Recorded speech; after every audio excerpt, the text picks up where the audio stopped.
अस्सलाम वालेकुम एवरीवन। मैं उम्मीद करती हूँ कि आप सब खैरियत से हैं। मेरी जो अभी वीडियोस आ रही हैं तो वो कम्युनिकेटिंग विद अल्लाह से रिलेटेड होती है। पर आज मैं आप सबके साथ एक बहुत ही ब्यूटीफुल मैसेज शेयर करना चाहूँगी जो मैंने इस बुक में पढ़ा, द आइडियल मुस्लिमा, जो मैं पढ़ती हूँ। और इसमें जो टॉपिक्स कवर्ड है, इसमें जो टॉपिक्स के बारे में बात किया गया है वो एक मुस्लिमा की परफेक्ट लाइफस्टाइल कैसी होती है उस पर डिस्कस हुआ है इस बुक में। आज मैंने जो पढ़ा है वो इबादत के साथ रिलेटेड है, नमाज के साथ रिलेटेड है। और इसमें ये बताया गया है कि एक सच्ची मुस्लिमा नमाज कैसे पढ़ती है, इबादत कैसे करती है। तो एक सच्ची मुस्लिमा जब इबादत करती है तो वो बहुत ज़्यादा कोशिश करती है कि उसकी इबादत बिल्कुल परफेक्ट हो, उसमें कोई भी कमी ना हो। वो अपनी नमाज पर पूरा फोकस करती है, कंसंट्रेट करती है कि वो जो बोल रही है और उसके जो एक्शंस हो रहे हैं, उसके हाथ, पैर, आँख, सर, इन सब का जो मूवमेंट है उस पर वो बहुत ज़्यादा ध्यान देती है। जो भी वो पढ़ती है, जो आयत वो पढ़ती है या फिर जो दुआ वो करती है, वो उसको समझ कर पढ़ती है ताकि वो उस पर गौर कर सके, उस पर वो ध्यान दे सके और उसकी जो फ़ोकस है वो इधर-उधर ना हो जाए। कभी कभी-कभी क्या बहुत बारी ऐसा होता है कि जब हम नमाज़ के लिए खड़े होते हैं तो हमें बहुत सारी काम याद आ जाती है कि हमें किचन में कुछ करना है या हमें घर साफ़ करना है या ऑफ़िस के कुछ काम हैं जो हमें पूरा करना है या बच्चों को सँभालना है। ये सारी चीज़ें हमारे दिमाग में आती है और ये सारी चीज़ें एक्चुअली शैतानी वसवसा होती है जो हमें अपनी इबादत से हटाने की कोशिश करती है।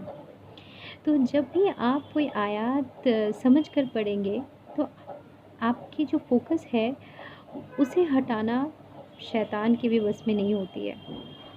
तो आप शैतानी वसवसा से भी बच सकती हैं अगर आप समझ कर पढ़ें तो। जब एक मुस्लिमा नमाज़ पढ़ती है तो वो जल्दबाज़ी बिल्कुल भी नहीं करती। नमाज के दौरान भी नहीं करती है और नमाज ख़त्म हो जाने के बाद भी नहीं करती है। हम क्या करते हैं कि नमाज ख़त्म होते ही हम अपनी दुनियावी कामों को ख़त्म करने के लिए दौड़ते हैं। पर एक अच्छी मुस्लिमा, एक सच्ची मुस्लिमा ऐसा नहीं करती है।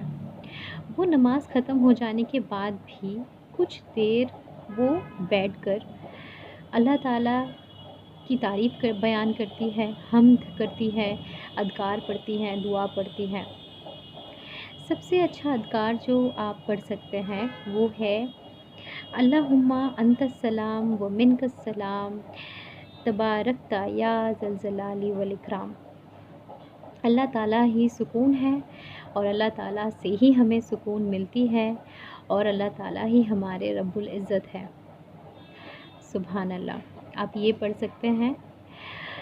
उसके बाद जो एक सही हदीस से बयान किए, एक सही हदीस से जो साबित है वो है कि हमारे नबी सल्लल्लाहु अलैहि वसल्लम ने कहा है कि नमाज के बाद अगर आप 33 बार सुभान अल्लाह, 33 बार अल्हम्दुलिल्लाह, 33 बार अल्लाहु अकबर और आखिर में एक बार ला इलाहा इल्लल्लाहु वहदहु ला शरीका लहू लहुल मुल्कु व लहुल हम्दु व हुवा अला कुल्ली शैइन कदीर, ये पढ़ते हैं तो अल्लाह ताला आपकी हर गुनाह माफ़ करते हैं।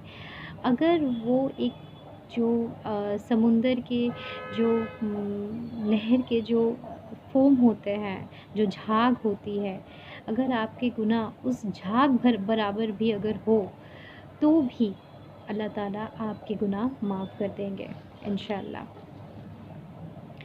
یہ سب کے بعد آپ کسی بھی لینگویج میں، آپ اپنی لینگویج میں، اگر آپ کو عربک نہیں آتی ہے تو کوئی بات نہیں، آپ اللہ تعالیٰ سے اپنی لینگویج میں ہی بات کر سکتے ہیں۔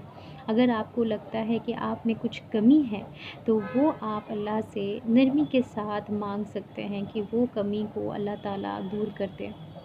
اگر آپ کی زندگی میں کچھ مشکل ہے تو وہ آپ بول سکتی ہیں کہ اللہ تعالیٰ وہ مشکل کو دور کر دیں۔